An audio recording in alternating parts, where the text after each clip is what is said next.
안녕하세요. 샬럿입니다. 오늘 읽어드릴 책은 하얀 국화입니다. 저자 메릴린 브락트가 그린 하얀 국화는 제주도 해녀의 한 집안에서 어린 소녀 자매가 겪는 한국 현대사의 비극을 그린 장편 소설입니다.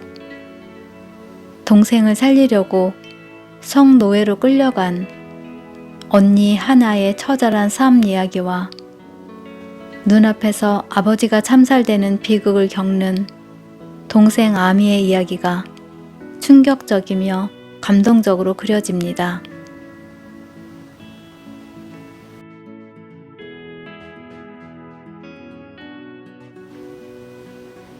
꼭두새벽, 어스름이 오솔길에 기이한 그림자를 들이운다.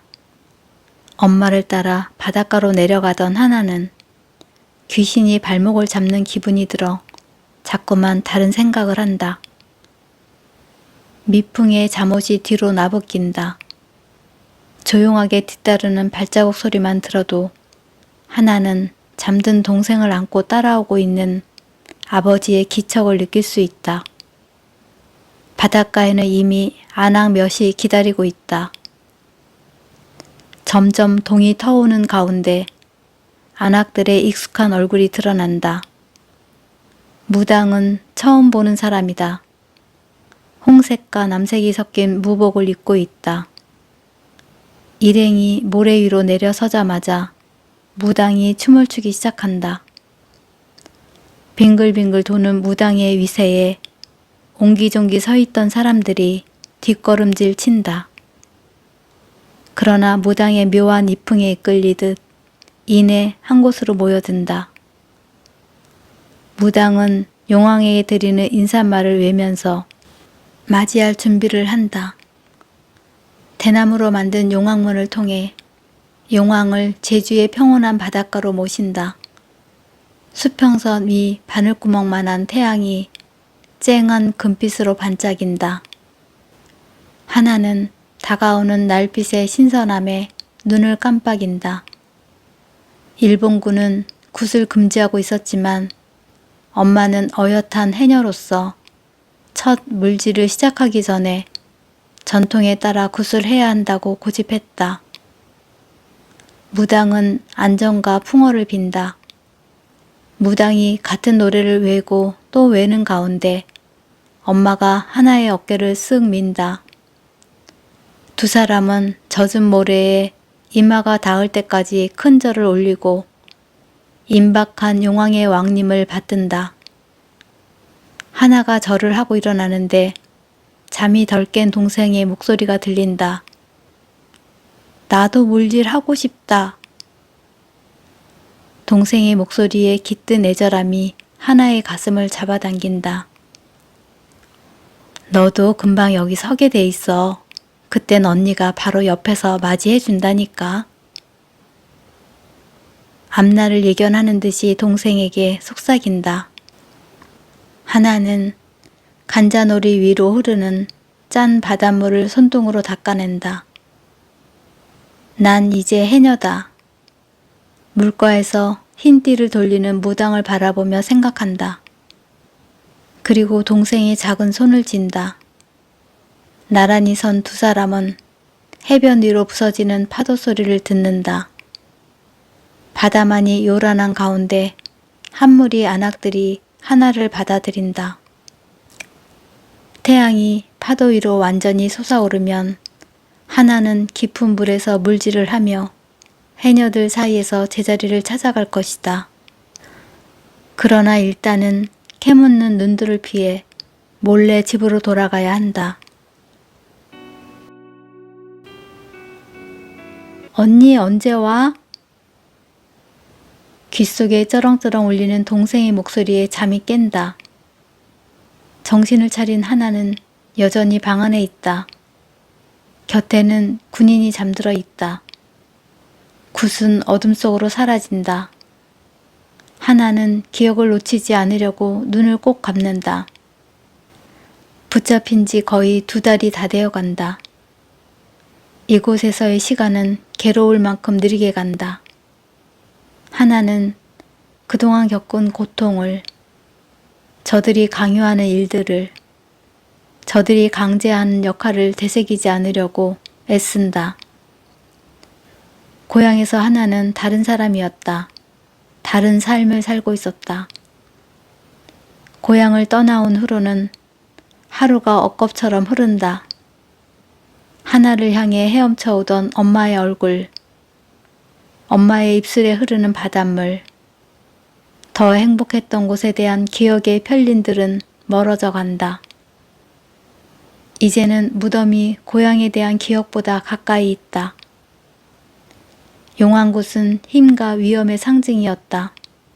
해녀들처럼, 하나처럼, 곁에 누운 군인이 뒤척인다. 이런 자식에게 지지 않을 거야. 하나는 자신과 약속을 한다. 그리고 어떻게 탈출할지 상상하면서 뜬 눈으로 밤을 지샌다. 1943년 여름, 제주도. 올해 16살이 되는 하나는 일본어를 유창하게 구사한다. 1910년 일본이 조선을 강점한 이후로 조선인들은 일본의 역사와 문화 교육을 받았다. 모국어인 조선말을 읽거나 쓰거나 말하는 것도 금지되었다. 식민지 조선에서 하나는 2등 시민이고 2등 시민으로서의 권리만을 갖는다. 하지만 조선인으로서 하나의 자부심까지 이류인 것은 아니다. 제주도 남쪽의 조그마한 마을에 살고 있지만 하나 역시 엄마와 같은 해녀이고 그들은 스스로의 힘으로 먹고 산다. 마을로 들어가는 큰 길에선 보이지 않는 작은 만에서 물질을 한다. 하나의 아버지는 어부이다. 조선의 바다를 수탈하는 일제의 낚싯배를 피해서 마을 사람들과 함께 남해로 배를 띄우고 조업을 한다. 하나와 엄마가 일본군과 마주치는 경우는 잡은 해산물을 팔러 시장에 갈 때뿐이다. 섬 반대편에 사는 사람의 대부분, 심지어 수백 리 북쪽 육지에 사는 사람들조차 느끼지 못할 자유로운 기분을 그들은 충분히 느끼고 있었다. 사람들은 일제에 대해서는 일절 말을 않는다. 시장에서는 특히 그렇다. 겁없는 사람들만 입 밖에 낼 뿐이고 그럴 때조차 속삭이거나 손으로 입을 가리고 한다. 일제는 과도한 세금을 지우고 전쟁 자금을 강제로 모금하는가 하면 전방에서 싸울 군인, 일본의 공장에서 일할 아이들을 징발한다. 마을 사람들은 이 모든 것이 지긋지긋하다. 하나가 사는 섬에서 물질은 여자들 몫이다. 차갑고 깊은 바닷속에 여자는 남자에 비해 숨을 더 오래 참을 수 있고 더 깊이 잠수할 수 있으며 체온을 더 오래 유지할 수 있다. 수세기 동안 제주의 여자들은 흔치 않게 자립적인 생활을 해왔다. 하나도 어릴 때부터 엄마를 따라 바다에 들어갔다. 목을 가눌 수 있을 때부터 수영을 배웠지만 처음 전복을 딴 건 11살이 다 되어서였다. 엄마를 따라 바다 밑바닥 바위를 누비는 동안 금세 숨이 찼다. 신이 났던 하나는 공기를 마시기 위해 서둘러 올라와야 했다. 폐가 타는 것 같았다. 수면 위로 튀어오른 하나는 공기보다 물을 더 많이 마셨다. 정신을 차릴 겨를도 없이 파도 위로 겨우 턱을 내밀었다. 덜컥 겁이 났다. 갑자기 커다란 파도가 덮쳐왔다. 삽시간에 물밑으로 내팽개졌다. 하나의 머리가 잠기면서 더 많은 물을 삼켰다. 엄마가 한 손으로 하나의 얼굴을 들어 물 밖으로 밀어냈다. 하나는 고통스럽게 콜록거리는 틈틈이 숨을 들이마셨다. 코와 목구멍이 따가웠다. 하나의 뒷목을 붙잡은 엄마의 손은 하나가 괜찮아질 때까지 하나를 안심시켰다. 물 밖으로 나오면 꼭 물을 찾아. 안 그러면 길을 잃는다. 엄마가 말하면서 하나의 얼굴을 해안 쪽으로 돌렸다. 모래밭 위에는 하나의 동생이 그날 잡은 해산물이 들어있는 양동이를 지키고 있었다. 잠수하고 올라올 때마다 네 동생을 봐라. 절대로 잊지 마라. 내 동생이 보이면 괜찮은 거야. 하나의 숨이 정상으로 돌아오자 엄마는 하나를 놓아두고 제주를 넘듯이 천천히 깊은 바닷속으로 잠수했다. 동생은 식구들이 바다에서 돌아오기를 기다리면서 물가에서 놀고 있었다. 하나는 한동안 동생을 둘러싼 평온함을 느낄 수 있었다. 기운을 되찾자마자 수면에 둥둥 뜬 태왁을 찾아 엄마가 잡은 것들이 들어있는 망사리 안에 자신이 잡은 전복을 넣었다. 그런 다음 엄마처럼 제주를 넘어 하루 수학에 보탤 또 다른 해산물을 찾아 낮게 웅웅거리는 바닷물 속으로 들어갔다. 두 사람이 물가에서 멀리 떨어져 물질을 할 때면 동생은 물 밖에서 막대기를 신나게 휘두르며 갈매기를 쫓았다.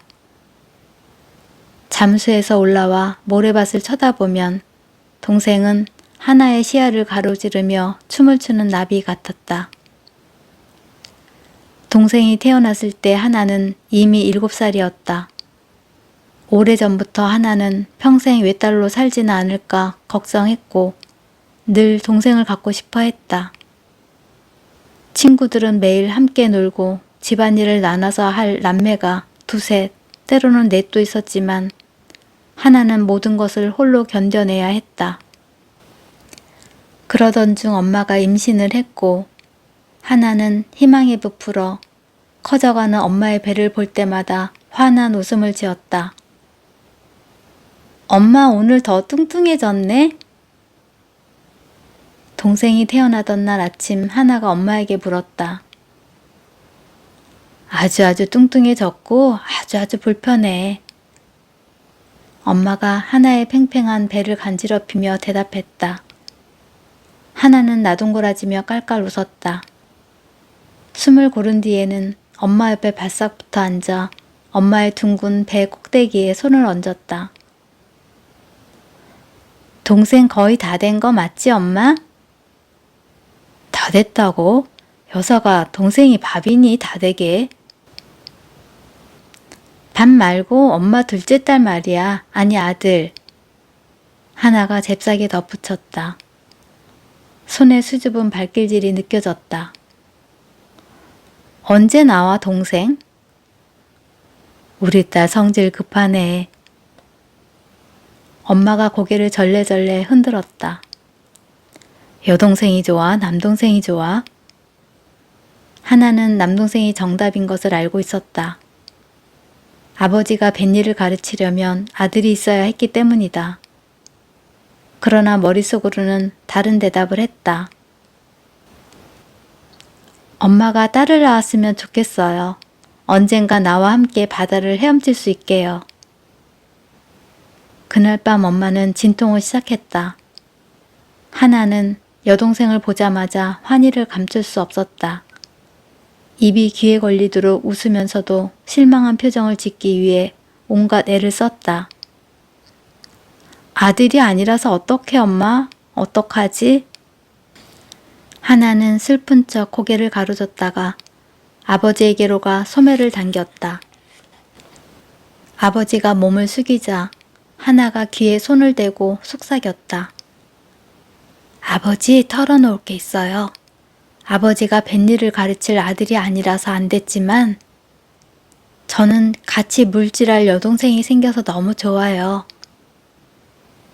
그러니? 네, 엄마한테는 비밀이에요. 7살 하나는 귓속말에 서툴렀고 그 자리에 모인 엄마의 가장 절친한 친구들 사이에서 다정한 웃음소리가 퍼져나갔다. 하나는 입을 다물었다. 귀가 뜨거워졌다. 아버지 뒤에 숨은 하나는 아버지의 팔 아래로 엄마를 엿보았다. 엄마도 들었을까? 엄마는 큰딸을 지그시 바라보다가 허겁지겁 젖을 빨고 있는 갓난아기를 내려다보면서 하나가 겨우 들을 수 있는 목소리로 갓 태어난 딸에게 속삭였다. 넌 이 섬에서 누구보다 사랑받는 동생일 거다. 알고 있니? 네 언니만큼 널 사랑해줄 사람은 또 없을 거야. 엄마는 고개를 들어 하나를 보고 가까이 오라고 손짓을 했다. 하나가 엄마 곁에 무릎을 꿇고 앉자 방에 있던 어른들이 조용해졌다. 이제 네가 동생을 지켜야 한다. 엄마가 진지한 목소리로 말했다. 하나는 작디 작은 여동생을 바라보다가 손을 뻗어 머리에 송송 난 검은 머리카락을 쓰다듬었다. 세월이 흐르고 엄마를 따라 깊은 바다에서 물질을 시작하면서 하나는 먼 발치에서 동생을 바라보는데 익숙해졌다. 밤에는 한 이불을 덮고 어둠 속으로 실없는 이야기를 속삭이다가 함께 골아 떨어지곤 했다. 무얼 봐도 웃음을 터뜨리고 곁에 있는 모두를 웃게 만드는 동생은 하나에게 물가에 고정된 닷, 인생의 닷 같았다. 하나는 동생을 지킨다는 의미가 무엇인지 안다. 그러기 위해선 일본군과 마주치지 않아야 한다. 엄마는 귀에 못이 박히게 말해왔다. 놈들 눈에도 띄지 마라. 무엇보다 근처에 아무도 없을 때 마주쳐서는 안 된다. 엄마의 경고는 불길한 염려로 가득하다. 16 하나는 한 번도 그런 적이 없어서 다행이라고 생각한다. 그러나 어느 무더운 여름날 사정이 달라졌다. 다른 해녀들이 장으로 떠난 지 오래인 오후 늦은 시각, 하나의 눈에 모리모토 하사가 들어온다. 마침 엄마는 몸이 아파 물질을 할 수 없었던 친구를 위해 망사리를 하나 더 채우려고 했다. 누구보다 먼저 도움을 건네는 엄마였다. 숨을 쉬러 물 위로 올라온 하나가 물가를 쳐다본다. 모래밭에 쪼그려 앉은 동생은 손 그늘을 만들어 언니와 엄마가 있는 쪽을 바라본다. 9살 먹은 동생은 홀로 물가를 지켜도 될 나이이지만 하나와 엄마와 함께 깊은 물에서 물질을 하기에는 아직 어렸다. 나이에 비해 덩치도 작고 아직 잠수 실력도 부족했다. 커다란 고둥을 잡은 하나가 동생을 향해 막 환호성을 지르려는데 어떤 남자가 바닷가를 향해 다가오는 모습이 보인다. 남자를 더 확실히 보기 위해 부지런히 발을 올리던 하나는 남자가 일본군이라는 것을 깨닫는다.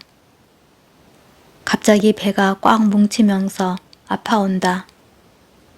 저자가 여기 왜 왔지? 군인들은 이렇게 외진 곳으로 나오는 일이 없는데 하나는 다른 군인들이 함께 왔는지 만 안의 해변으로 눈을 훑어보지만 모리모토 하사 혼자다. 곧장 동생이 있는 곳으로 향한다.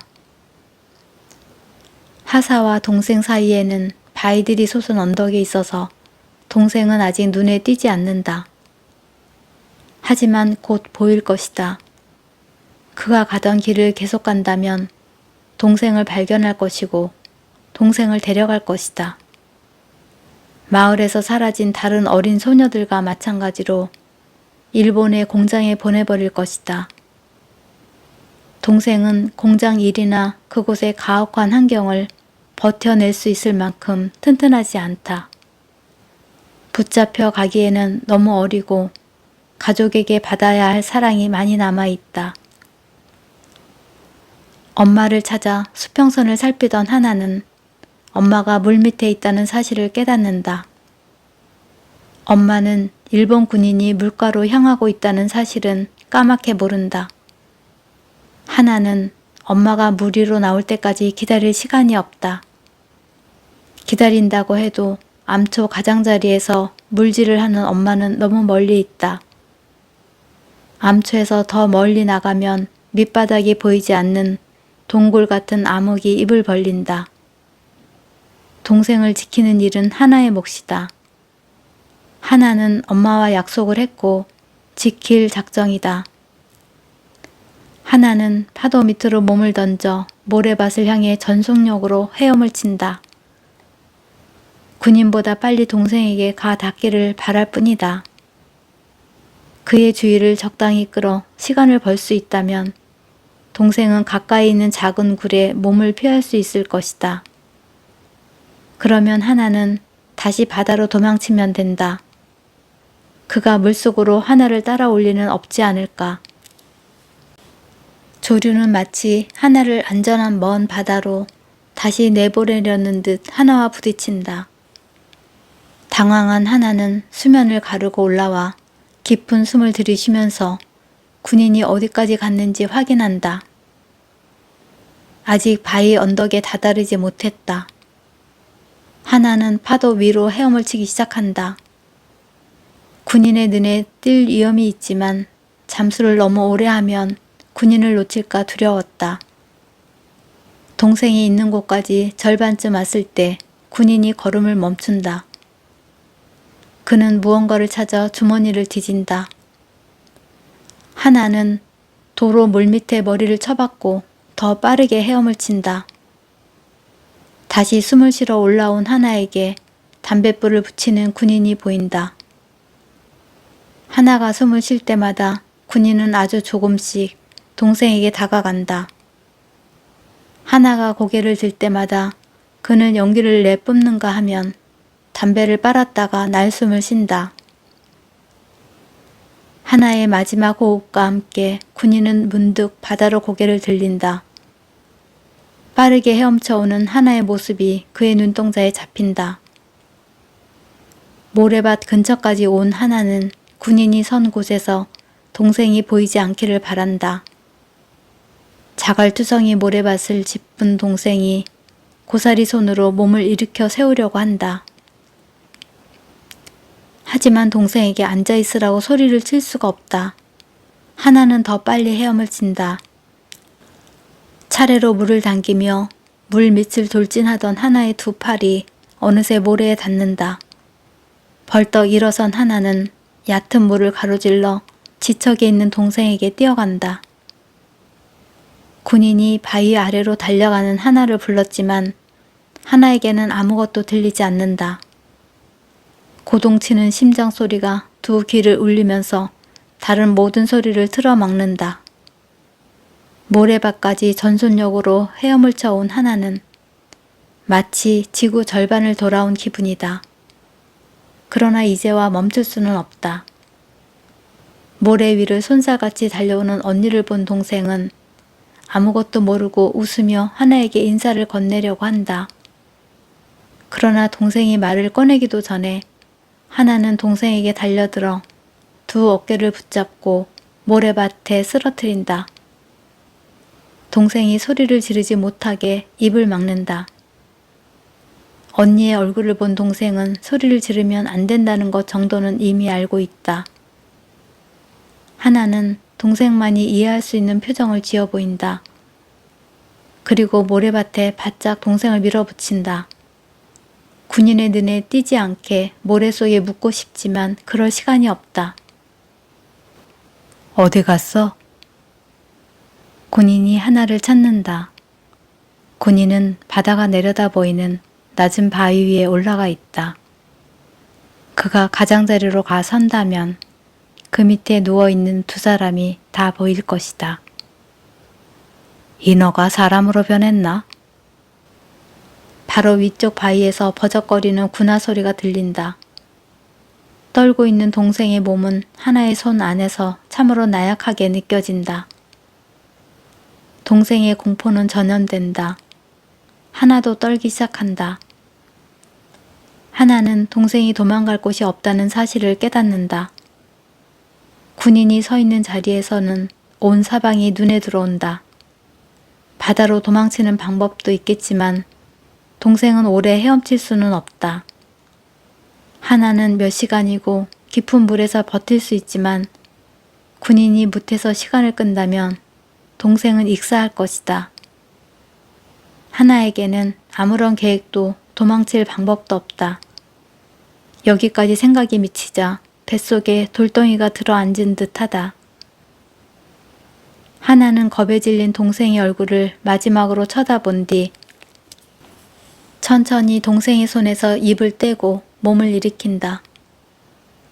날카로운 군인의 눈이 반짝인다. 하나는 온몸을 꿰뚫는 듯이 더듬는 시선을 느낀다. 어린애가 아니라 다 큰 처녀네. 군인이 낮은 소리로 킬킬댄다. 연갈색 군복과 군화를 착용한 군인은 얼굴에 그늘을 들이우는 모자를 쓰고 있다.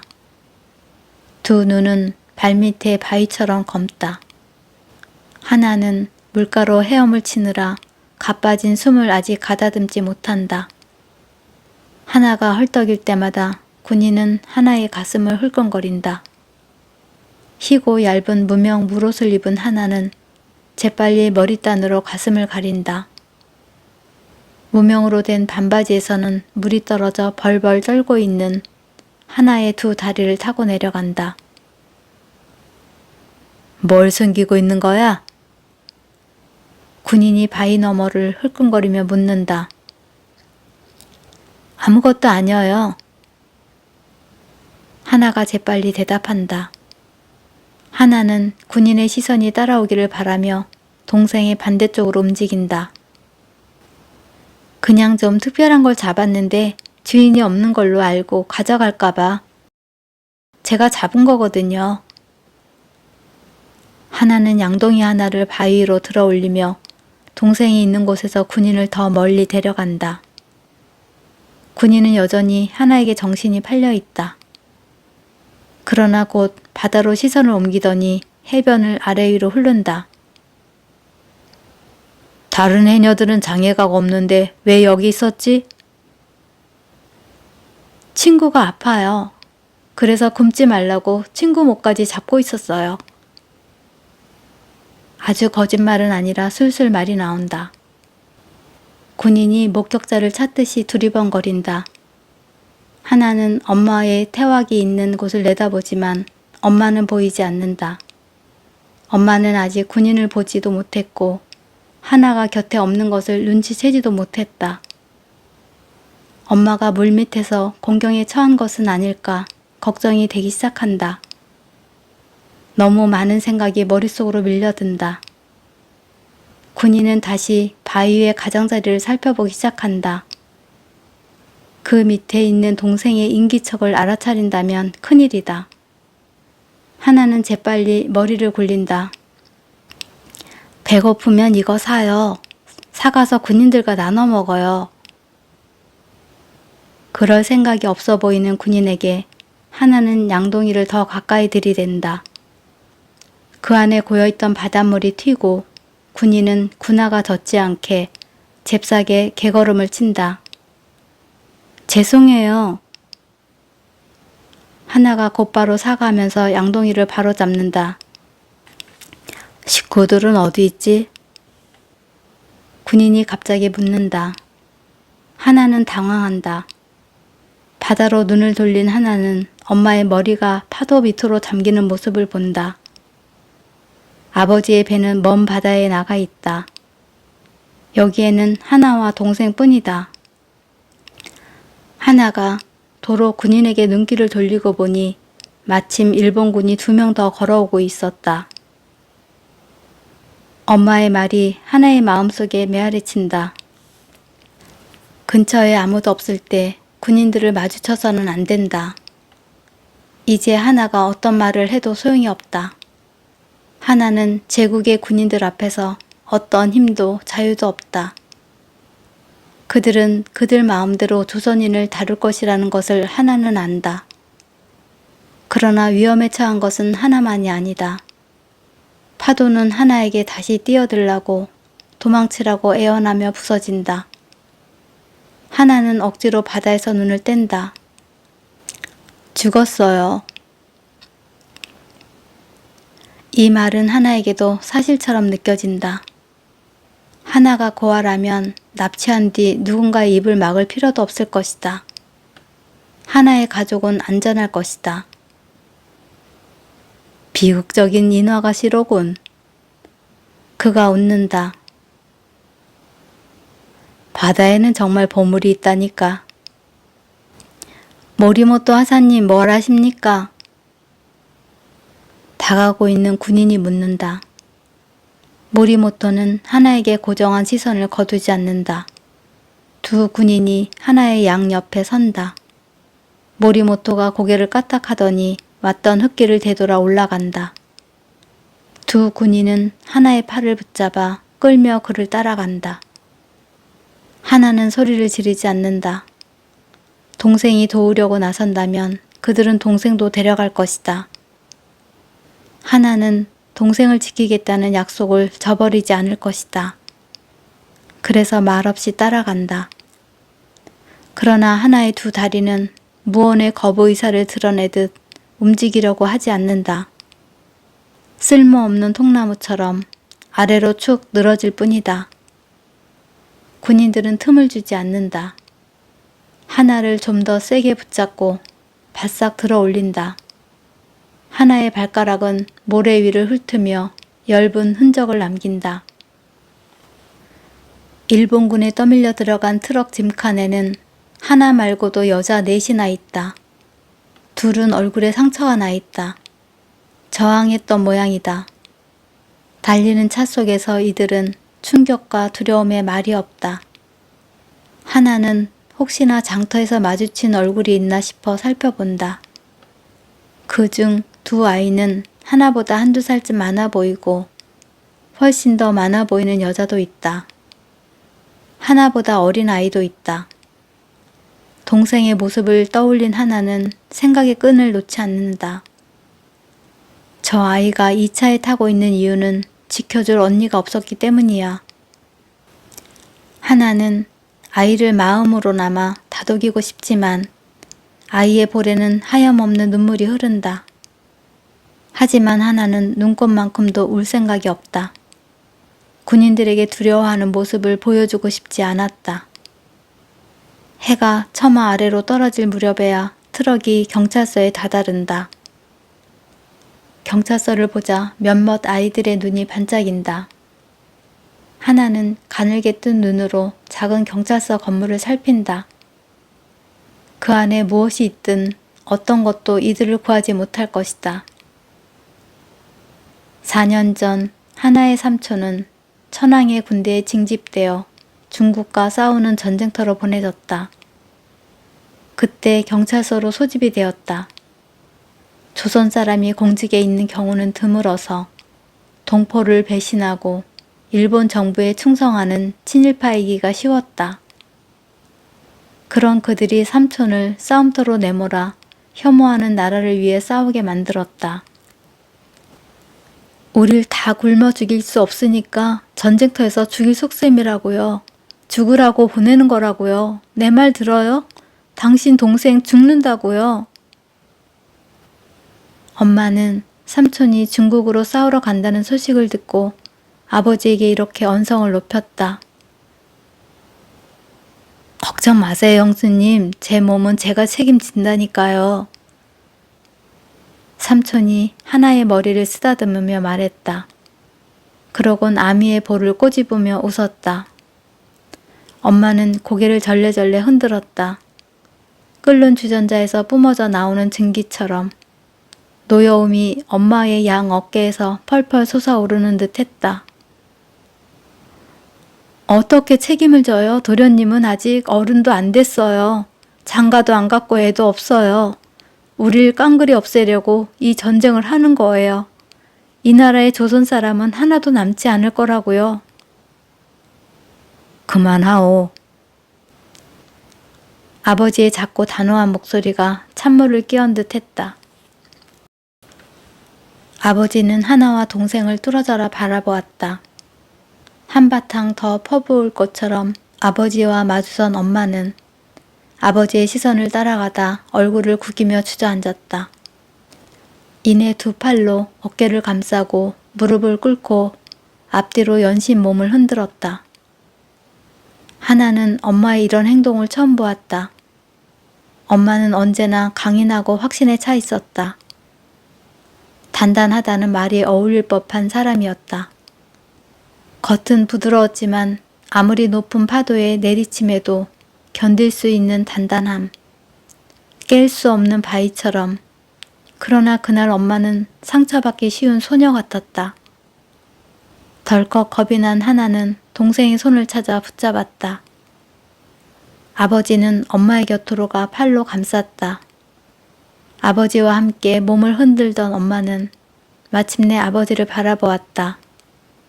엄마의 입에서 하나가 결코 잊지 못할 말이 흘러나왔다. 도련님이 가면 그 다음은 누구 차례겠어요? 삼촌은 당당하게 경찰서로 갔다. 어깨에 맨 가방에는 엄마가 정성스레 준비한 여벌 옷과 먹을거리가 들어있었다. 용감한 얼굴을 하고 전쟁터로 떠난 삼촌은 6개월 후 전방에서 전사했다. 하나는 삼촌의 앳된 얼굴을 떠올린다.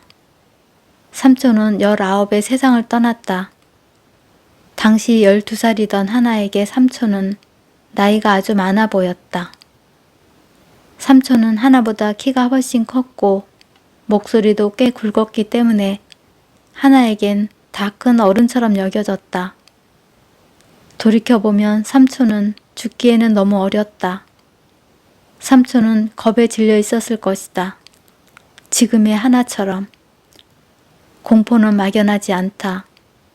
공포는 전기 충격과도 같이 팔다리 속에서 고동치는 명백한 고통이다. 캄캄한 미래에 대한 공포. 부모를 다시 볼 수 없을지 모른다는 공포.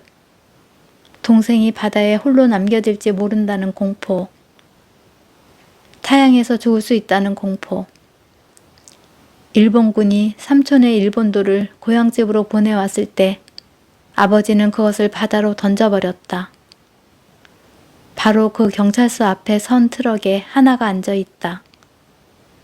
삼촌이 끌려갔을 때 엄마가 왜 그토록 낙담했는지 이제는 알 것 같다. 하나가 천황의 전쟁에 끌려갈 차례가 된 이번에도 엄마는 방바닥에 주저앉아 할 일 없이 몸을 흔들고 있을까. 하나는 생각조차 하기 싫었다. 내려! 한 군인이 진칸의 뒷판을 열면서 명령한다. 그리고는 소녀들을 한 줄로 세워 경찰서로 데리고 들어간다. 하나는 맨 앞에도 맨 뒤에도 서지 않으려고 애쓴다. 떼지어 다니는 물고기들의 경우처럼 한가운데가 포식자들로부터 가장 안전하기를 바란다. 경찰서는 조용하다. 하나는 몸이 떨리는 것을 어쩔 수가 없다. 머리채는 여전히 바닷물에 젖어 있고 물옷은 몸을 그다지 가려주지 않는다. 하나는 두 팔을 감싸 안고 추위에 이가 딱딱 맞부딪히지 않도록 애를 쓴다. 소리내지 않으려고 애를 쓴다. 아예 투명해지려고 한다. 접수대에 앉은 순사가 여자아이들을 살피더니 상관으로 보이는 군인에게 고개를 끄덕인다. 그러나 그는 일본인이 아니라 조선인이다. 배신자인 친일파 순사가 소녀들을 도와줄 리는 없다. 아이들의 눈에서 마지막 희망의 불꽃이 사그라지고 다들 새로 왁스칠을 한 바닥의 줄무늬만 멍하니 내려다본다. 접수대의 순사는 아이들에게 이름과 성, 나이와 부모의 직업을 장부에 적으라고 말한다. 하나는 모리모토에게 식구들이 죽었다고 이미 거짓말을 했기 때문에 계속 거짓말을 해야 할지 어쩔지 몰라 잠시 머뭇거린다. 접수대의 순사는 하나가 누군지 모르겠지만 아버지의 일본식 성씨인 하리모토를 적는다면 알아볼 수도 있다. 원래 하나의 엄마는 김씨였고 아버지는 장씨였다. 하나 앞에 서 있던 두 소녀는 군인들에게 잘 보일 요량으로 고분고분한 황국의 신민답게 일본식 이름을 썼다. 하지만 하나는 그런 작전을 쓰기에는 이미 늦었음을 깨닫는다. 그래서 부모의 성씨를 합쳐서 이름을 꾸며낸다. 김장하. 가짜 이름을 쓰면 식구들이 살아있다는 사실을 숨기고 동생을 지킬 수 있을지 모른다. 어쩌면 부모님이 장부에 남아있는 김장하 글씨를 보고서 하나가 이곳을 거쳐갔음을 알아차릴 수도 있다. 이 마지막 바람이 하나에게 버틸 힘을 주었다. 이름을 적은 뒤 소녀들은 작은 사무실로 들어간다. 초라한 연갈색 벽은 자원 입대를 독려하는 선전물로 도배되어 있다. 소녀들은 선전물 속 충성스러운 한국 시민들의 가식적인 표정에 둘러싸여 있었다. 소녀들과 나란히 선 하나는 여과 없이 분노가 스미는 표정을 지으려고 애쓴다. 하나에게도 아버지 같은 힘이 있을지 모른다. 어떤 군인이라도 자신의 두 눈 속에 타오르는 불꽃을 보고 주랭랑을 치게 만들고 싶다. 그런 생각에 이르자 작은 희망이 생긴다. 이거 입어, 빨리. 한 군인이 외친다. 군인은 소녀들에게 연갈색 원피스, 스타킹, 흰 속바지와 무명 브레이지어를 하나씩 준다. 원피스는 모양이 조금씩 다르지만 다 같은 원단으로 되어 있다. 이건 뭘까? 한 아이가 군인들의 눈치를 보며 일본말로 속삭인다. 제복인가 봐. 다른 소녀가 대답한다. 우리를 어디로 데려가는 걸까요? 동생만큼 어려 보이는 소녀가 겁에 질린 목소리로 묻는다. 여성 애국 병참부대라는 거야. 지원자를 모집하고 있다고 선생님이 그랬어. 하나 옆에 있던 아이가 말한다. 자신 있게 말하는 것 같아도 긴장된 티가 역력하다. 지원해서 뭘 하는데? 하나가 마침내 묻는다. 목이 타들어가고 목소리는 갈라진다. 입 다물어. 한 군인이 문을 두드리며 외친다. 2분 남았다. 소녀들은 재빨리 옷을 갈아입고 방 저편에 줄을 선다. 문이 열리자 소녀들은 움찔한다. 모리모토가 들어와 하나를 아래 위로 훑더니 곧 다른 여자아이들을 살펴본다. 그는 하나를 이곳으로 데려온 자다. 그리고 하나를 떠나보낼 자다. 하나는 고향으로 되돌아갈 때 누굴 탓해야 할지 기억하기 위해 모리모토의 얼굴을 찬찬히 뜯어본다. 좋아, 아주 좋아. 이제 가서 발에 맞는 신발을 찾아. 그리고 다시 짐칸에 탄다. 모리모토는 소녀들에게 방에서 나가라는 손짓을 한다. 그러나 하나가 지나가려는 찰나 팔을 붙잡는다. 이 옷을 입으니 훨씬 더 어려 보이네. 몇 살이냐? 16. 하나는 모리모토의 소나기를 벗어나려고 몸을 비틀었다. 그럴수록 모리모토의 손가락은 하나의 살갗을 더 깊이 파고든다. 갑작스러운 고통에 다리가 풀려버릴 것 같았지만 하나는 어떤 소리도 내지 않는다. 입을 열지 않으려고 애쓰는 하나를 보며 모리모토는 하나의 대답을 곰곰이 생각하는 듯하다. 하나가 눈을 내리깔자 모리모토는 하나의 턱을 붙잡고 억지로 눈을 맞춘다. 그러고는 마치 영원히 채울 수 없는 갈증을 채우려는 듯 눈빛으로 하나를 잡아먹을 것처럼 한다. 이녀는 내 옆자리다. 모리모토가 손을 놓으며 말한다. 사무실 바깥에 서 있던 군인이 모리모토에게 경례를 붙이고 하나를 볼품없는 신발이 있는 곳으로 데려간다. 벽에 기대어 있던 한 노인은 하나가 지나가자 고개를 돌려 외면한다. 하나는 순간 노인의 비겁함을 저주하면서도 이내 그가 느낄 공포를 이해하고 용서한다. 누구에게나 두려운 것은 매 한 가지다. 일본군은 조선인 머리를 군화로 웃게도 된다. 처벌을 요구하는 가족이 있다면 집을 깡그리 불태워버리거나 쥐도 새도 모르게 사라지게 할 수도 있다. 찬바람이 바깥에 선 소녀들을 휘감는다. 신들이 초여름 밤인 줄도 모르고 고독하고 쌀쌀한 바람을 보낸 것 같다. 소녀들은 정말로 집을 떠나게 되었다는 것을 깨닫는다. 시동을 켠 채 서 있는 트럭의 엔진 소리에 소녀들의 흐느낌이 묻힌다. 하나는 소녀들과 떨어지는 게 무섭다. 군인이 하나를 트럭 앞칸으로 데리고 가려고 하자 하나는 저항한다. 짐칸에 올라타는 마지막 아이 뒤를 따르려고 한다. 넌 아니야, 넌 저기야. 군인이 조수석 문을 가리키며 말한다. 다른 소녀들의 시선이 하나에게 쏠린다. 공포와 절망이 뒤섞인 표정들이다. 개 중에는 열린 차문으로 향하는 하나를 보며 안도의 표정을 짓는 것도 같다. 내가 아니라는 안도감. 하나는 운전기사 옆에 앉는다. 트럭 안도 따뜻하지 않기는 마찬가지다. 기사는 하나를 흘끔 본 뒤 이내 앞유리로 고개를 돌린다.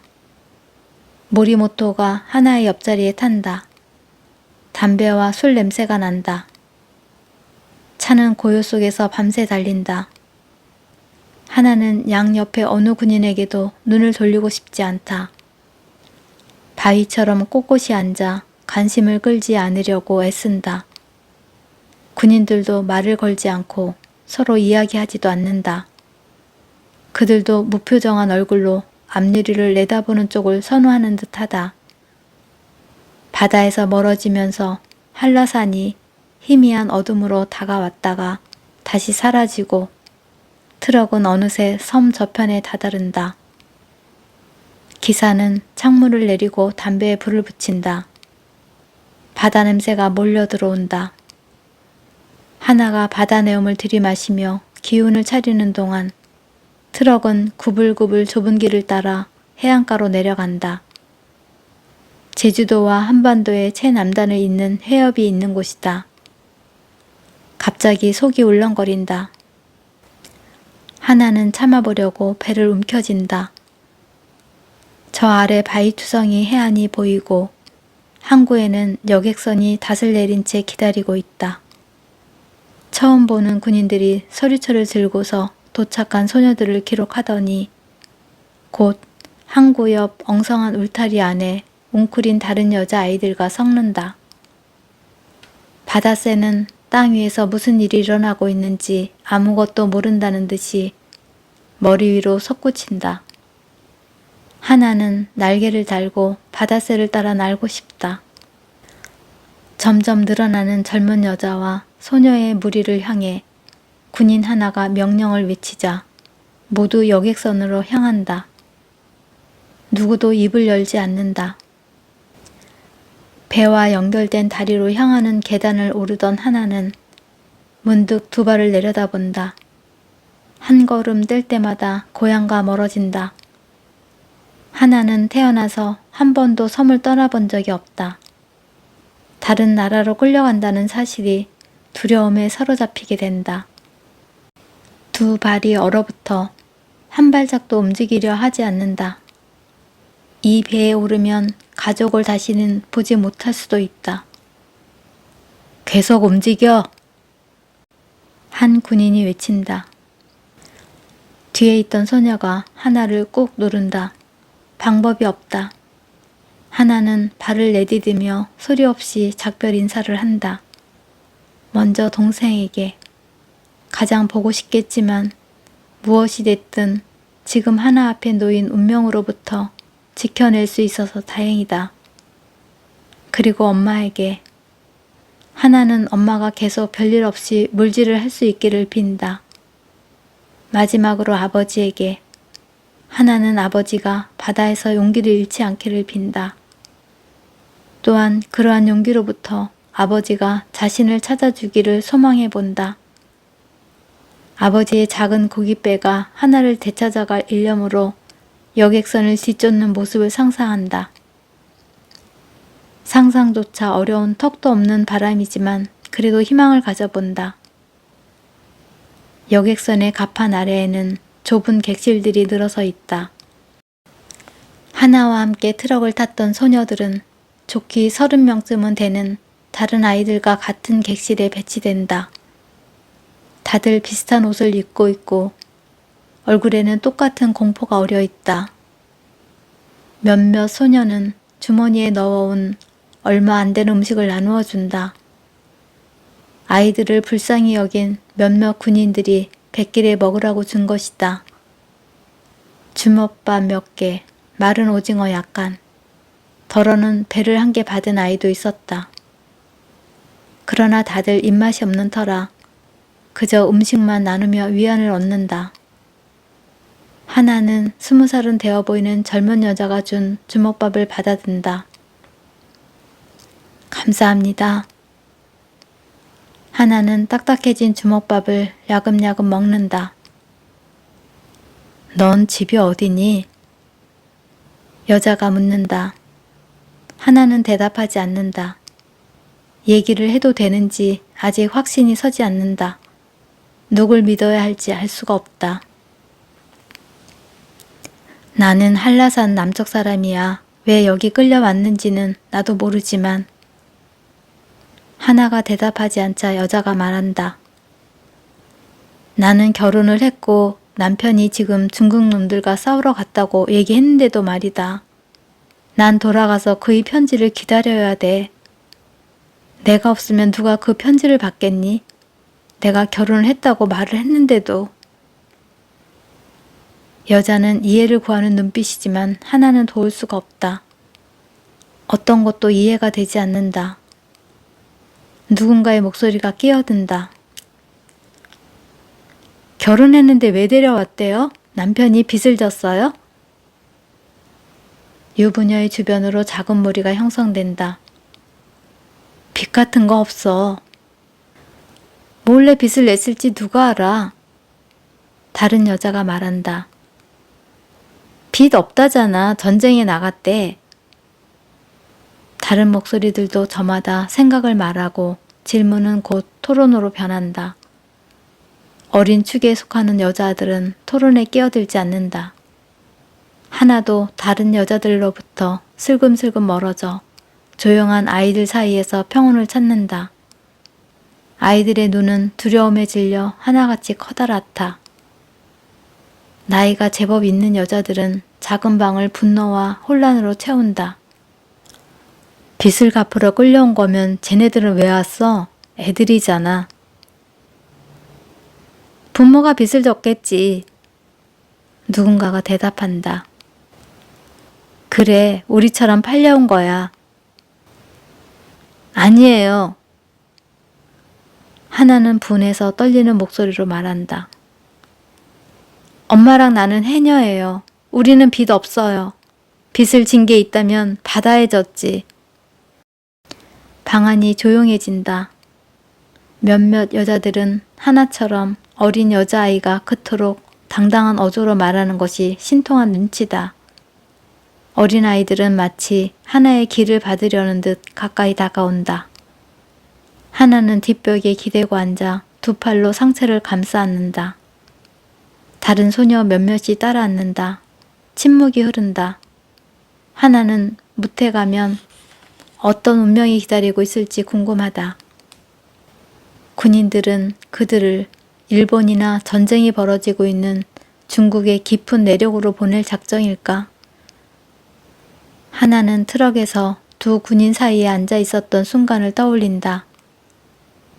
기사는 내내 하나가 옆에 없는 것처럼 굴었지만 모리모토는 하나의 모든 움직임을 의식하는 듯 했다. 하나가 자세를 바로잡으면 모리모토도 자세를 바로잡았다. 하나가 기침을 하면 모리모토의 팔이 움직이며 하나의 팔을 건드렸다. 모리모토의 몸, 심지어 숨소리까지도 하나와 연결된 듯 했다. 하나는 마지막 한 방울의 인내력까지 동원해 모리모토를 바라보지 않으려고 애썼고 딱 한 번 실패했다. 그가 담뱃불을 붙였기 때문이다. 열기가 하나의 볼을 달궜다. 하나는 불에 데일까 두려워 고개를 돌렸고 모리모토와 눈이 마주쳤다. 모리모토는 하나를 바라보며 하나가 시선을 돌리기를 기다리고 있었던 것이다. 하나는 눈을 피하지 않고 모리모토의 얼굴을 뜯어보았다.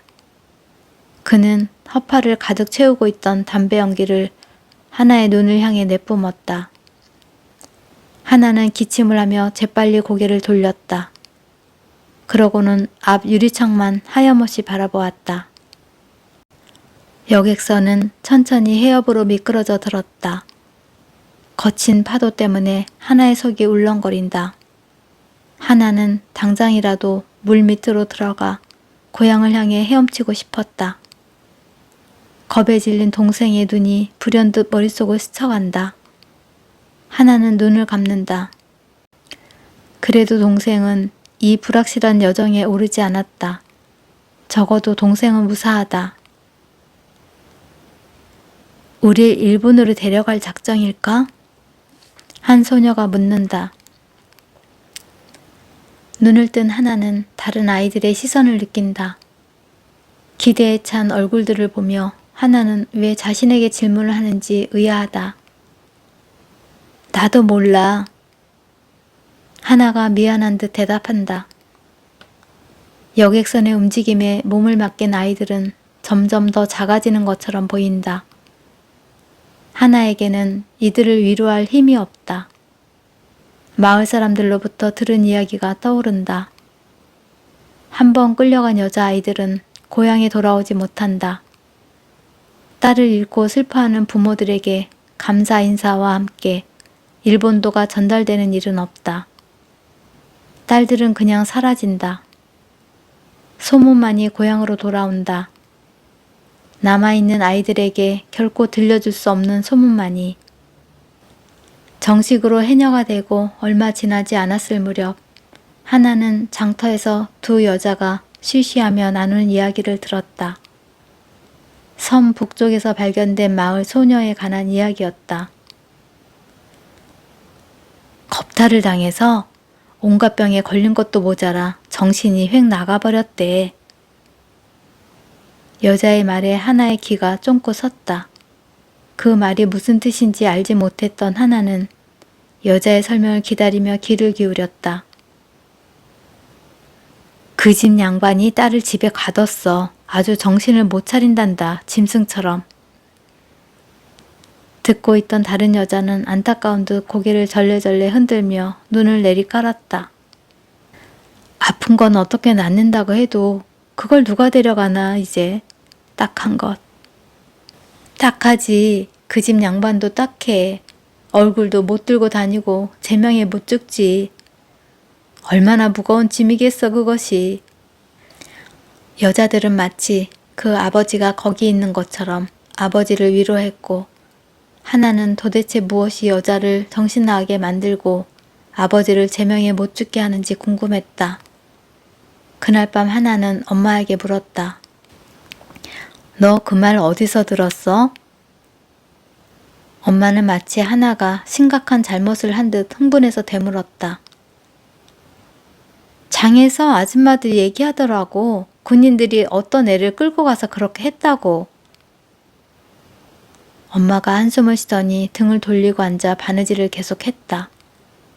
두 사람은 말없이 그대로 앉아 있었다. 하나의 엄마는 하나의 찢어진 물옷을 깃고 있었다.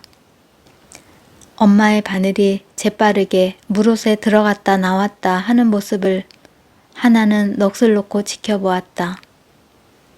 엄마는 손으로 하는 일이며 무엇이든 완벽하고 정확해 했다. 물질, 바느질, 요리, 청소, 수리, 마당일 가릴 것 없이 야무지게 해냈다. 엄마도 무슨 뜻인지 몰라? 하나가 으쓱했다. 이렇게 하면 엄마가 불끈해서 대답을 주리라는 것을 알고 있었기 때문이다.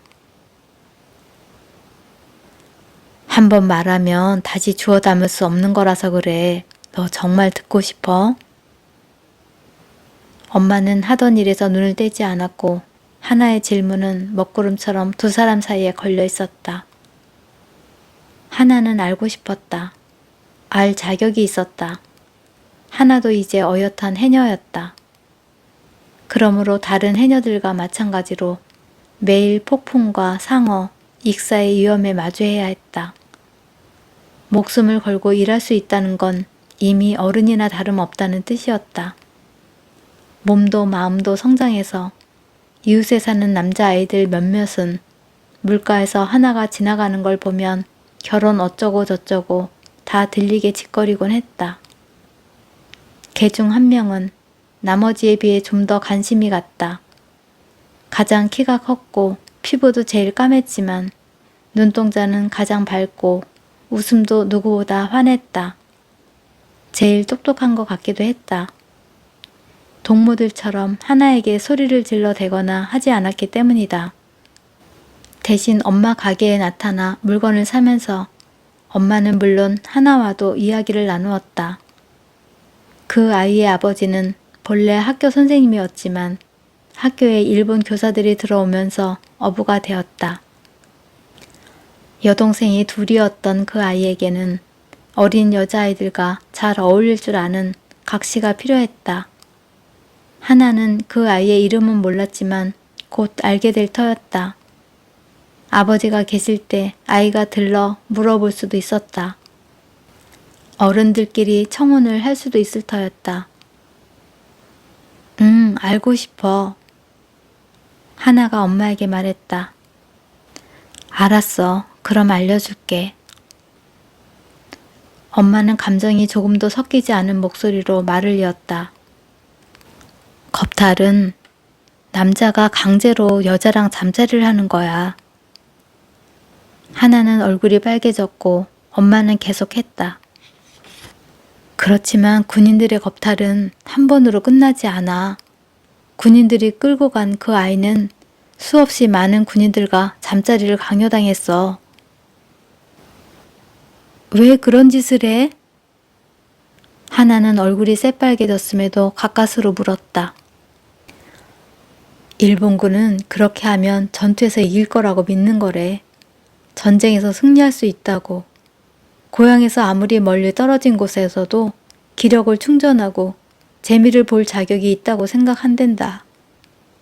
천황을 위해 전방에서 목숨을 거는 대가라고. 그걸 철석같이 믿어 우리 소녀들을 빼앗아 온 세상으로 보낸다는 거야. 고향으로 돌아온 그 아이는 차라리 운이 좋았던 거지. 말을 마친 엄마는 하나의 반응을 살폈다. 하나가 아무 말도 하지 않자 엄마는 일어나 물옷을 건네주었다. 엄마의 바늘땀은 완벽했다. 하나는 남자와 잠자리를 한다는 것이 무엇인지 알았다. 아니, 어렴풋이 알고 있었다. 한 번도 본 적은 없었지만 하나가 잠들었다고 생각한 부모님이 그 일을 하는 소리를 밤에 들은 적이 있었다. 조용한 속삭임, 엄마가 웃음을 참는 소리, 아버지의 낮은 신음. 그러나 하나는 강제로 잠자리를 한다는 것이 어떤 의미인지는 이해하기 힘들었다. 그것도 한 명이 아닌 여러 명의 군인이 한 여자와 강제로 잠자리를 한다니. 엄마는 고향으로 돌아온 아이가 차라리 운이 좋았다고 했다. 하나는 그 아이의 아버지가 제명이 죽지 못할 것이라고 한 여인들의 말은 전하지 않았다.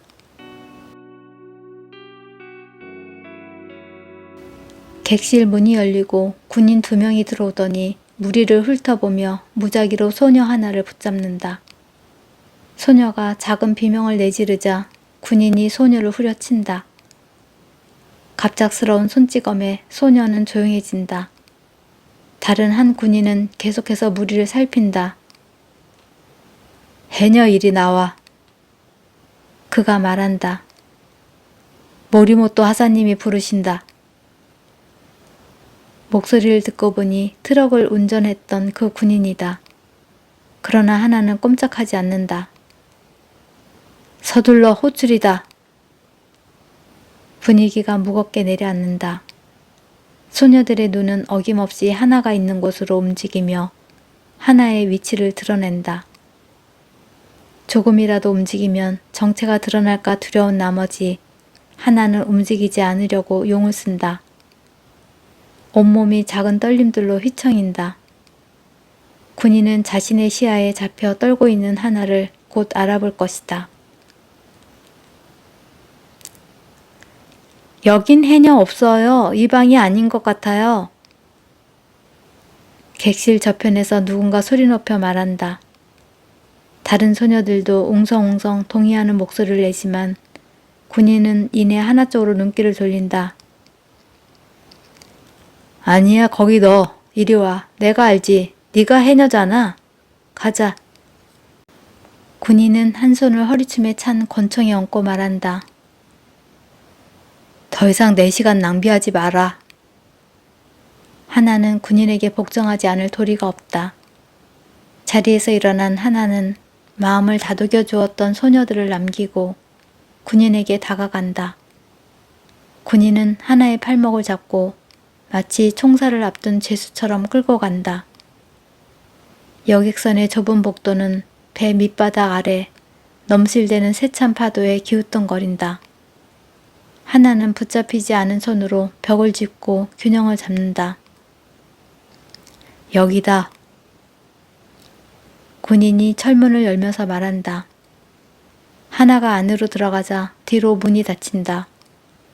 철컥 소리가 방 안을 채운다. 하나는 모리모토 하사와 마주 서 있음을 깨닫는다. 아무 말도 하지 않았지만 모리모토의 눈길이 닿는 하나의 두 팔에는 소름이 돋는다. 하나가 뒷걸음질 친다. 침대에 누워. 그가 벽에 고정된 간이 침대를 가리키며 명령한다. 뒷걸음질을 치던 하나를 철문이 막아선다. 등 뒤에 손이 문고리를 찾아 더듬거린다. 그 문 밖에는 보초가 2명이나 서 있지. 모리모토가 말한다. 새로운 상황이 아니라 마치 반복적인 일과 연속인 것처럼 침착하게 말한다. 하지만 그런 표정 뒤에는 어김없이 욕망이 도사리고 있다. 그의 이마가 땀방울로 번들거린다. 하나는 고개를 돌려 철문에 난 현창을 내다본다. 허풍이 아니었다. 문의 양쪽에 보초가 서 있다. 시야의 양측 가장자리로 보초들의 어깨가 보인다. 하나는 다시 모리모토를 향해 선다. 침대에 누워. 모리모토가 재차 명령하며 옆으로 비켜선다. 하나가 지나갈 자리를 만들어주는 것이다. 하나는 망설인다. 그는 손수건으로 이마에 땀을 닦고는 초조한 듯 바지 주머니에 쑤셔 넣는다. 같은 말 다시 하게 만들면 밖에 있는 녀석들까지 들어와 함께 할 거야. 그러면 너는 필요 이상으로 불쾌하겠지. 그보다 나는 널 혼자 갖는 편이 좋아. 그는 침착하게 지시를 내리는 듯 보이지만 하나는 그의 태도의 이면에서 또 다른 무언가를 감지한다. 마치 깊은 바닷속 먹이를 잡아채기 직전의 상어 같다. 일격을 날리기 전 아래에서 배회하는 상어. 군인 2어멍이 작은 객실을 가득 채우는 상상을 한 하나는 덜컥 겁이 났다. 명령대로 몸을 움직인다.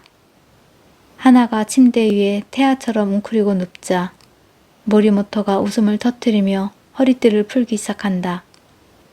하나는 눈을 감는다. 가죽띠가 천천히 고리에서 미끄러져 나온다. 그간 간이 침대로 다가오자 하나의 뒷목에 난 머리털이 곤두선다. 하나는 눈을 뜨고 싶은 마음을 짓누른다. 그럴수록 질끈 눈을 감는다. 모리모토의 손길에 하나가 소스라친다. 그의 손가락이 하나의 얼굴을 가린 머리카락을 치우고 볼을 어루만진다. 이제 모리모토의 입 냄새까지 느껴진다. 그가 침대 옆에 무릎을 꿇고 앉아있다. 손이 하나의 목과 어깨, 허리를 지나 무릎에 이르러 멈춘다. 하나가 눈을 뜬다.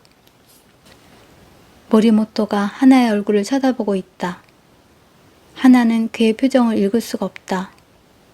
얼굴이 상기된 듯하다. 하나는 끔찍한 일이 벌어질 것을 예상하며 그를 마주본다. 모리모토는 희죽 웃지만 눈은 텅 비어 있다. 하나는 그가 치맛자락을 들어 올리려는 찰나 움찔하며 간신히 속삭인다. 제발 하지 마세요. 그러나 힘겹게 내뱉은 말들이 맥없이 떨어질 뿐 모리모토는 멈추지 않는다. 걱정하지 마. 항구로 오는 길에 우리 친해졌잖아. 나는 네가 마음에 들었어. 아주 많이.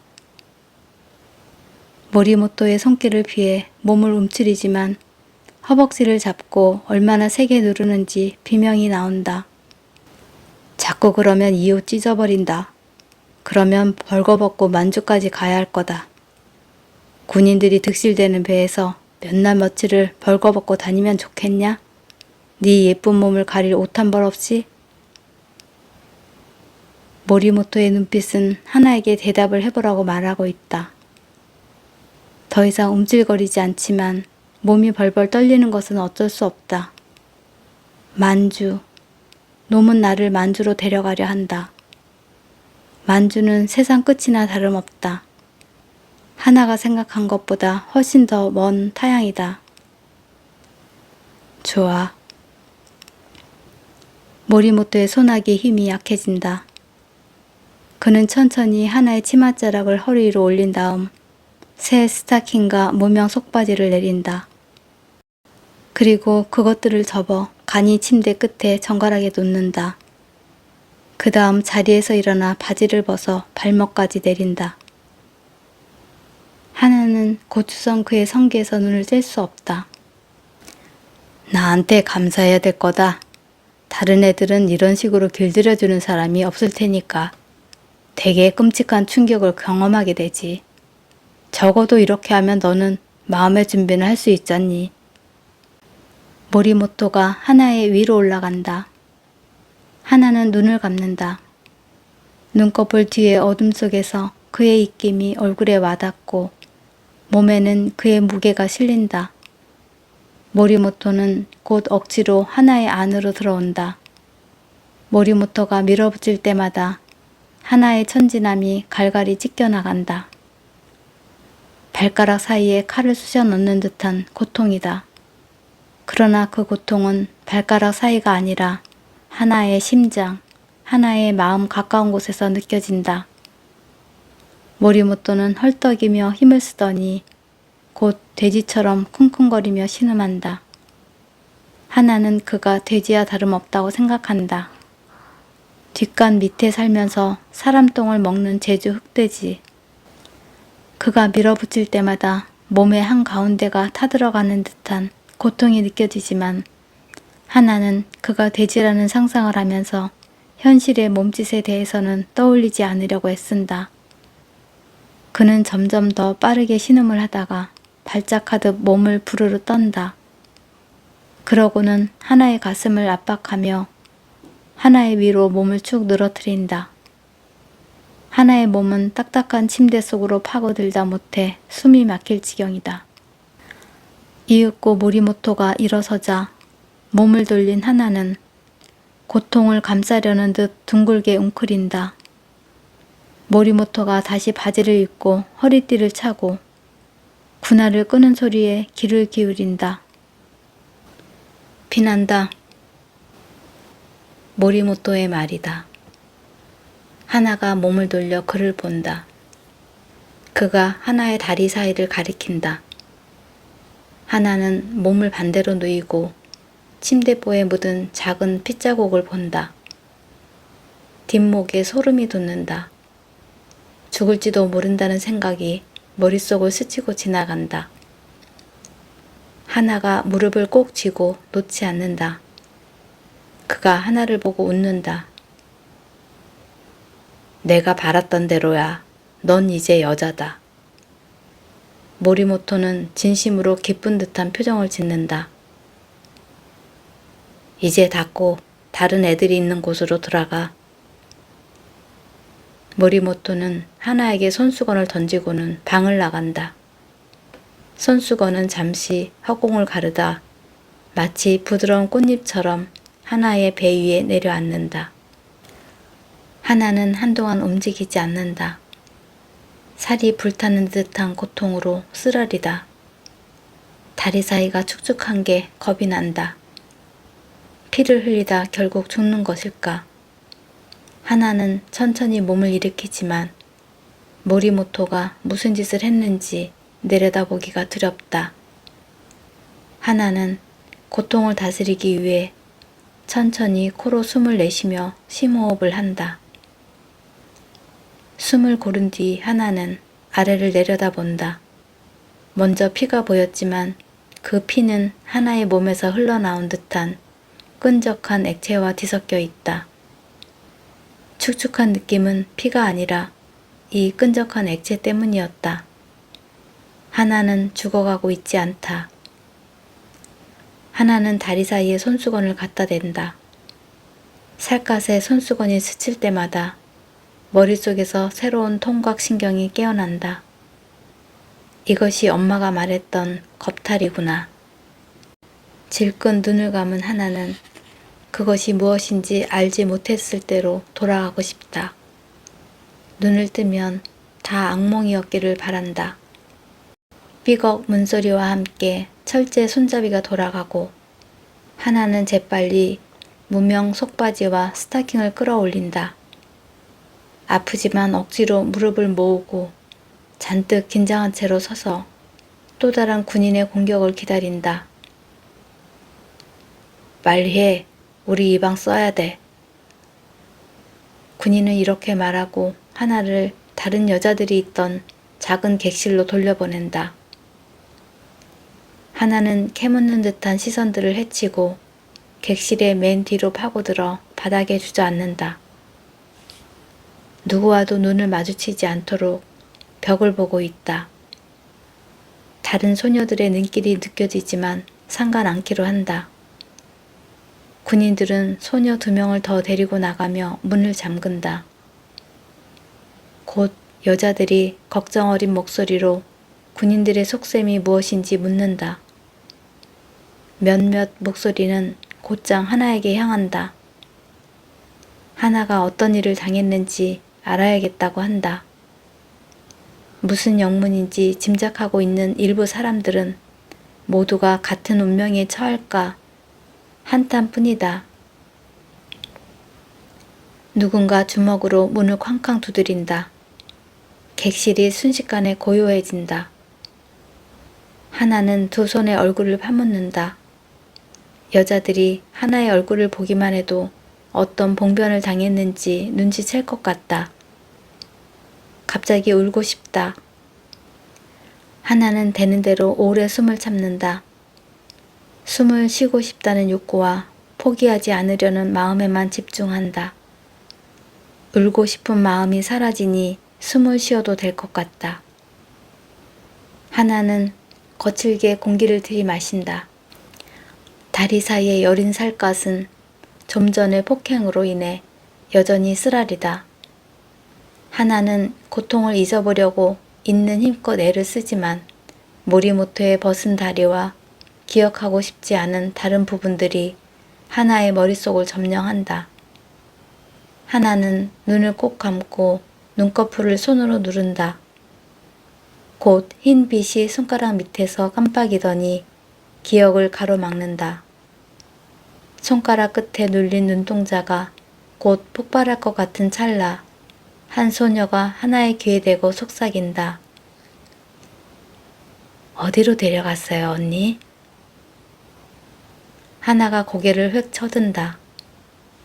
처음에는 앞이 잘 보이지 않는다. 좀 있으니 제주에서 함께 온 어린 소녀의 얼굴이 보인다. 가녀린 아이의 어깨와 허리 위로 원피스가 헐렁하게 떨어진다. 이런 소녀가 모리모토나 다른 군인의 손에 자신이 겪은 일과 똑같은 일을 겪을 수도 있다고 생각하니 머리가 아프다. 구석에 처박혀 있어.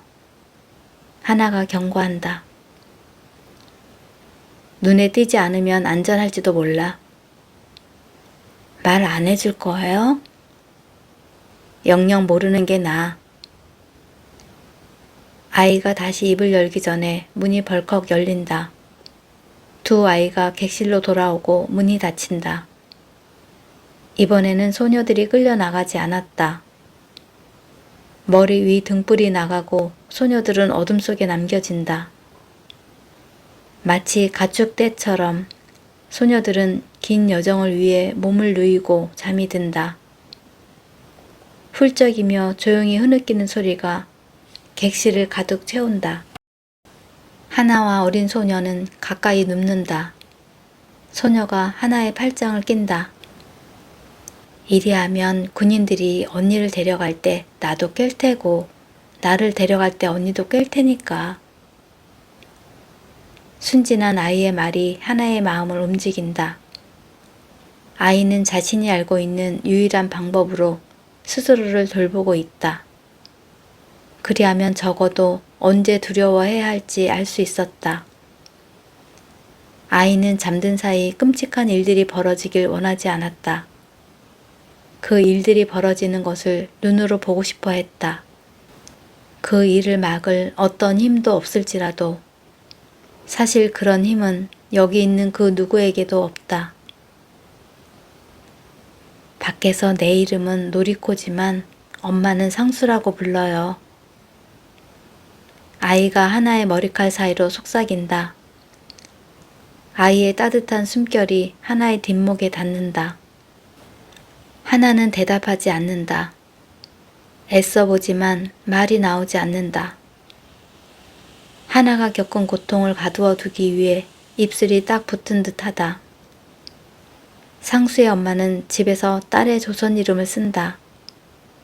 판국의 신민으로 살기를 강요받은 수많은 조선인들처럼 상수의 가족도 공공장소에서만 일본어를 쓰고 집안에서는 조선말을 쓴다. 하나는 엄마가 현명하게 이름을 지어줘서 다행으로 여겼다. 하나는 조선말이기도 하고 일본어 발음으로 꽃을 의미하기 때문이다. 그래서 집 안에서도 집 밖에서도 언제나 하나였다. 잘 자요, 언니. 어둠에 잠긴 상수의 목소리가 꼭 동생의 목소리처럼 들린다. 갑자기 납치되어 온 자신의 처지가 온몸을 짓누르는 느낌이다. 동생은 너무 멀리 있다.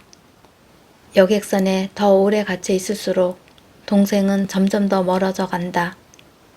작은 손이 하나의 손 안으로 들어오고 하나는 그 손을 꼭 잡는다. 하나가 소스라치게 놀라며 잠에서 깬다.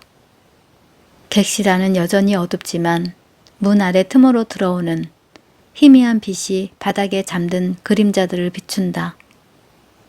잠든 지 얼마나 오래됐는지 가늠할 수가 없다. 하나는 천천히 상수의 팔을 풀고 일어나 앉는다. 변소에 가야 하지만 어떻게 해야 할지 알 수가 없다. 오줌보가 곧 터질 것 같은 절박함이 하나를 압박한다.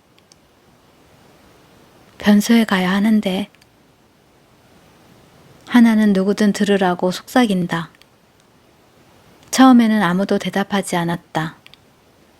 몇몇이 자세를 고쳐 잡으며 몸을 돌려 누인다. 여전히 아무 대답을 하지 않자 하나는 좀 더 크게 같은 말을 반복한다. 조용히 해, 이 미련한 거사. 어둠 속에서 누군가가 대꾸한다. 죄송해요. 그런데 소변이... 알아. 다 들었어. 2번 다. 여자가 하나의 말을 가로막는다. 냄새 안 나? 너만 마렵니? 하나는 여자의 날카로운 대꾸에 움찔한다. 천천히 숨을 들이마신다. 없다. 아무 냄새도 없다. 하나의 코가 잘못된 것일까? 아무 냄새도 안 나는데요?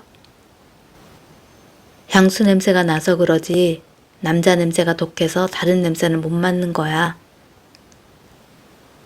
어둠 속에서 다른 목소리가 말한다.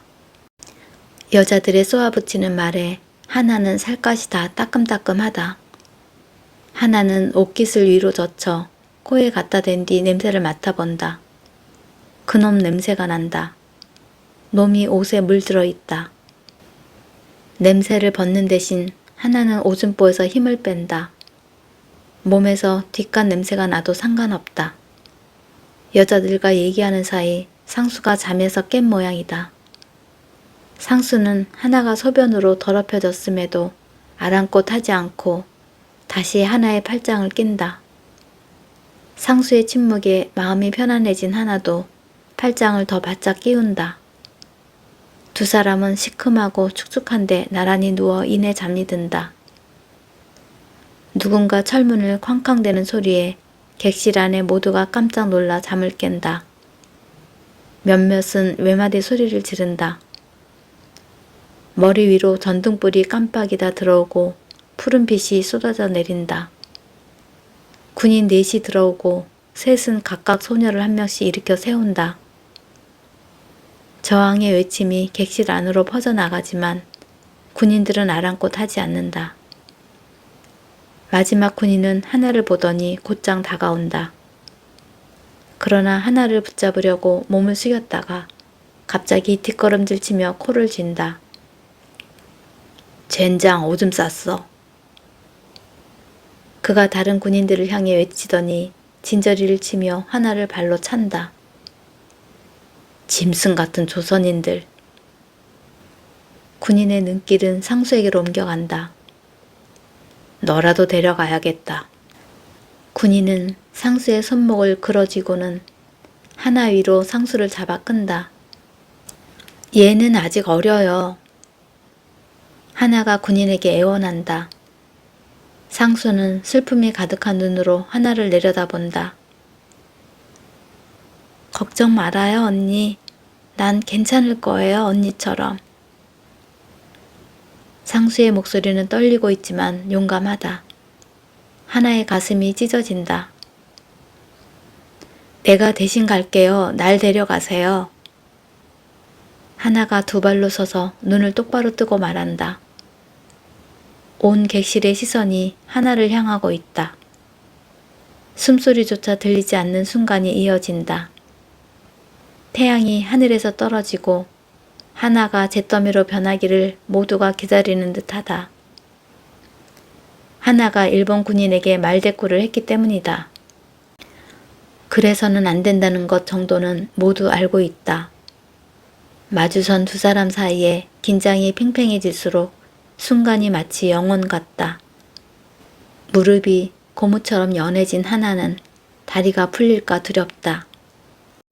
그러나 삽시간에 다른 소녀들, 나이가 많은 소녀들, 여자들이 상수를 대신하겠다고 나선다. 여자들의 목소리가 마치 바닷새의 지저김처럼 작은 객실에서 울려 퍼진다. 다른 어린 아이를 대신해 제 몸을 내놓으려 한다. 힘이 세 보이는 소녀들 몇몇은 상수의 팔을 빼려고 애를 쓰며 군인에게 저를 데려가 달라고 설득하지만 군인은 꼼짝도 않는다. 오히려 여자 한 명의 배를 예고 없이 주먹으로 때린다. 여자가 숨을 헐떡이며 고꾸라진다. 또 입을 여는 년 있으면 더 쓴맛을 볼 줄 알아라. 군인이 상수의 팔을 꺾어 잡고 객실 밖으로 데리고 나가며 경고한다. 철문이 꽝 소리와 함께 굳게 닫힌다. 불이 꺼지고 뒤따른 어둠은 마치 징벌처럼 느껴진다. 어린 아이를 안타까워하는 작지만 진심 어린 울음소리들이 어둠을 채운다. 하나가 옷을 더럽힌 탓에 선택된 어린아이. 여객선이 무태 닿았지만 하나는 걱정을 멈출 수 없다. 상수가 객실로 돌아오지 않았기 때문이다. 다른 세 아이는 차례로 돌아왔지만 가장 어린 아이, 모두가 대신하겠다고 나섰던 그 아이는 행방이 묘연하다. 객실로 들어온 군인이 모두 자리를 비우라고 명령했을 때 하나는 상수가 어떻게 되었는지 묻고 싶은 마음이 간절했다. 하지만 그대로 입을 다물어 버린다. 하나는 다른 사람들을 따라 무거운 발걸음을 옮겨 배에서 내린다. 그리고 근형 트럭이 줄지어 선 곳으로 이끌려간다. 하나는 지나가는 여자아이들의 얼굴을 살피며 금세 익숙해진 상수의 겁먹은 갈색 눈을 찾아본다. 트럭은 가까운 거리에 있는 기차역으로 소녀들을 데려간다. 하나는 다른 한 소녀와 같은 칸으로 이끌려 들어간다. 검게 칠한 차창에는 신문지를 붙여놓아 바깥을 볼 수 없다. 하나는 소녀에게 상수의 생김새를 설명하면서 본 적이 있는지 낮은 목소리로 묻는다. 소녀가 고개를 젓는다. 같은 여객선을 탔지만 하나와 같은 객실이 아니었다. 소녀가 타고 있던 객실에는 동경에 있는 제복 공장에 가기로 되어 있던 소녀 40명이 있었다. 그런데 어떤 이유로 이 소녀는 그 무리로부터 떨어져 나와 하나와 같은 기차에 타게 된 것이다. 소녀는 그 이유를 알지 못한다. 소녀는 하나 또래이다. 많아도 한두 살 정도 많아 보이고 인물이 좋다. 피부는 뽀얗고 입술은 분홍빛으로 하나의 엄마가 봤다면 달덩이 같은 얼굴이라고 했을 법했다. 이도 튀어나오지 않아서 가지런하고 보통 조선인보다 눈도 크다. 하나가 살던 마을의 남자아이들이라면 하나에게 그랬던 것처럼 소녀에게 마음을 빼앗겼을 것이다. 너도 객실에서 끌려 나갔니? 하나가 목소리를 낮춰 묻는다. 아니, 우리는 아무도 안 끌려 나갔어. 왜? 너네는 끌고 나갔어? 소녀가 겁을 먹은 듯 하다. 상수라는 어린아이도. 그런데 다시 데려오지는 않았어. 뭐하러 데려갔어? 소녀는 경계하는 목소리로 묻는다.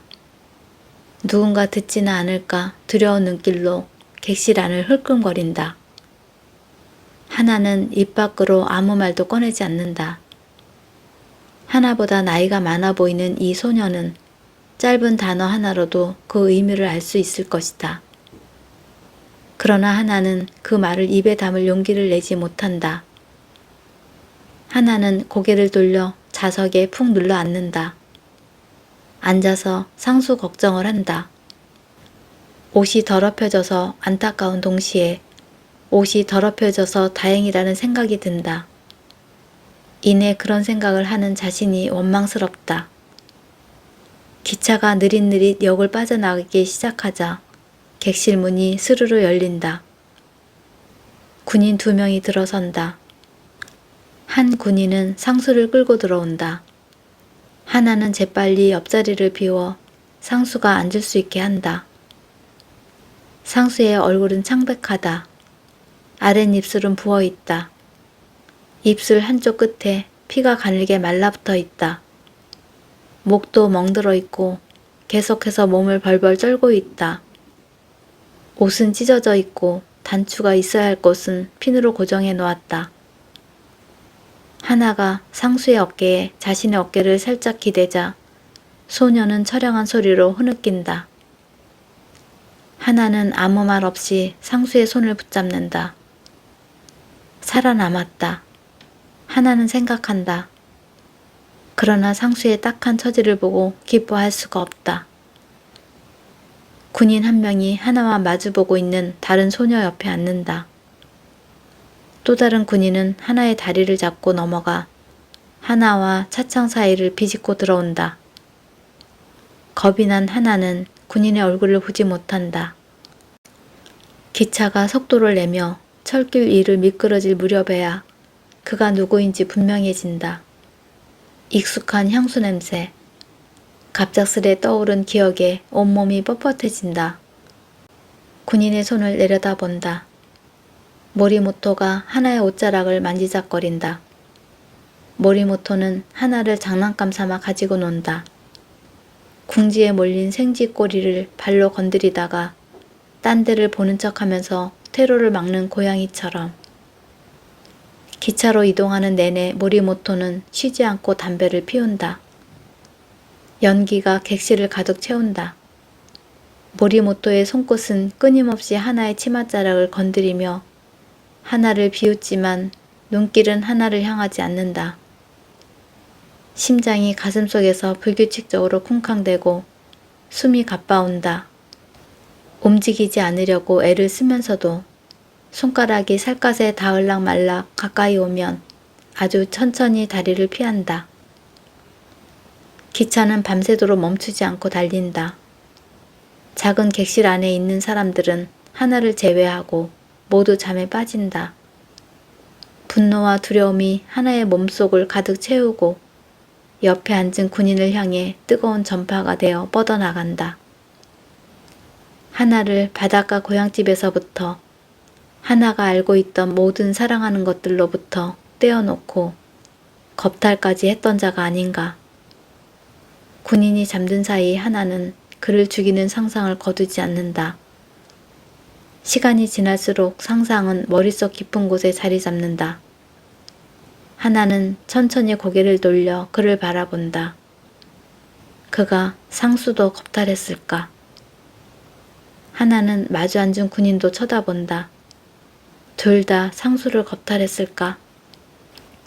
하나가 다시 모리모토에게 눈길을 돌린다. 숨을 깊이 들이쉴 때마다 가슴팍이 올라온다. 하나는 군복 아래 고동치는 그의 심장을 상상한다. 허리춤 총집에는 단단히 꽂혀있는 권총이 보인다. 모리모토를 깨우지 않고 권총을 뺄 수 있을까? 하나는 가죽 총집 속으로 겨우 보이는 검은 권총을 뚫어져라 바라본다. 그 총을 쥐고 있는 놈의 가슴을 겨눈다면 어떤 느낌이 들지 상상한다. 무거울까? 병화새만 당기면 되는 걸까? 아니면 먼저 어떤 장치를 만져야 할까? 정말 놈을 쏠 수 있을까? 아니다. 못한다. 마침내 하나가 내린 결론이다. 그러나 칼로 찌를 수는 있다. 그 생각이 옳은 것 같다.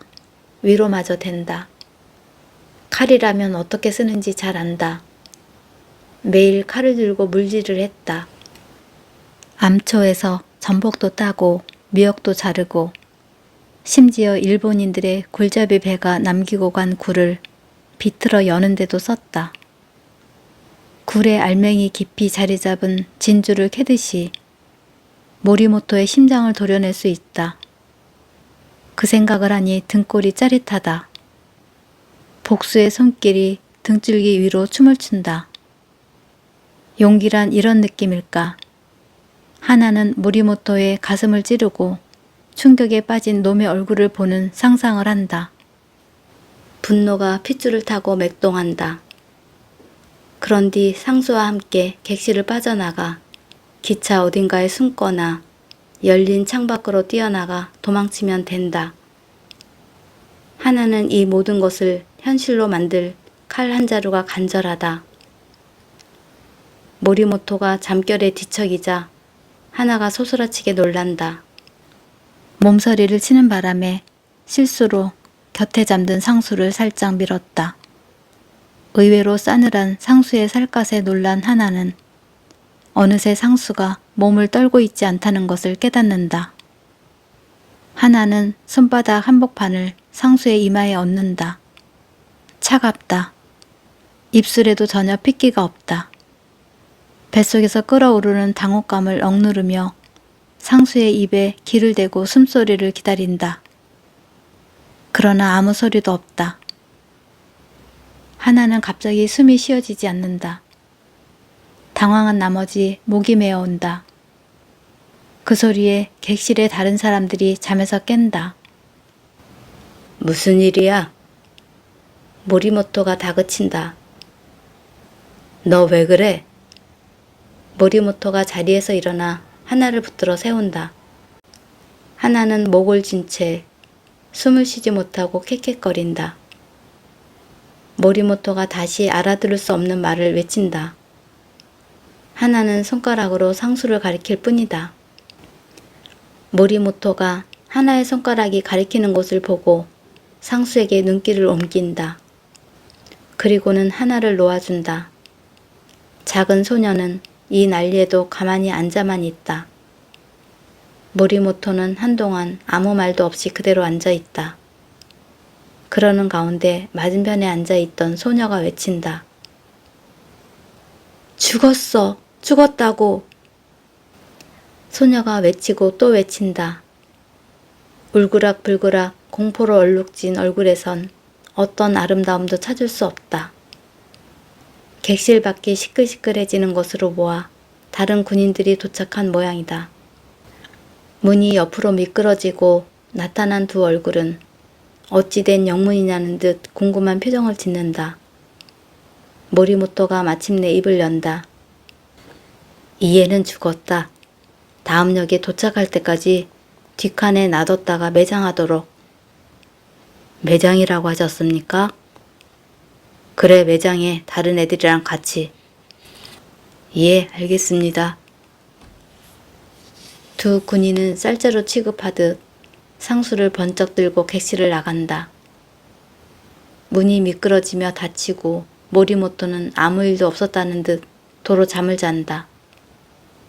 믿을 수 없는 표정으로 모리모토를 바라보던 하나는 그가 했던 말을 떠올린다. 다른 애들이라고 했다. 이 기차에서 얼마나 많은 아이들이 죽은 걸까? 상수의 가녀린 몸이 던져지는 상상을 하니 견디기 힘들다.